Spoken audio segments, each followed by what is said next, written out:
The subject of managing memory in Oracle database is a long historical argument. It used to be many years ago that the DBA was forced to set all of those memory cache values, the maximums, manually. It's terrible.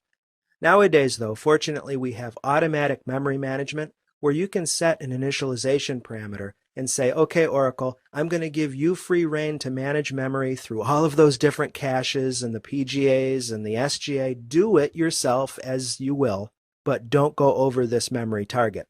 Oracle does give DBAs the ability to do manual memory management, and traditionally that's only extended to the SGA, but nowadays, as I said, if you want to, you can manage all aspects of the SGA and PGA caches yourself. Let me dip into the Oracle Enterprise Manager Express tool to show you just the basics of how that works.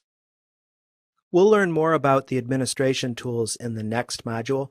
For now, just know that Oracle Database 12c includes a lightweight web console called Enterprise Manager Database Express 12c.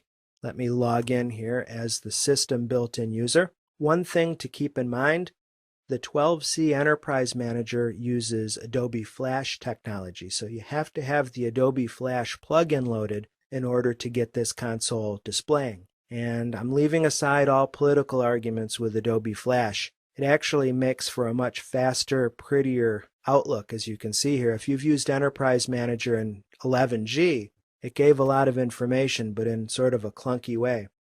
The downside to Database Express 12c is that it doesn't have anywhere near the level of functionality that OEM or Oracle Enterprise Manager had in 11G. But like I said, we'll discuss that later. For now, to get into your memory management stuff, you'd go to Configuration, Memory, and that'll take you momentarily to a memory-related page where you can see different advisors and different graphs. If you're into data analytics, that's a cool thing. If you click Configure Memory, it's going to take you to a brief table where you can review your settings, your initialization parameters, as they relate to memory usage. Again, we're not getting quite the flexibility that we used to in previous versions of Enterprise Manager.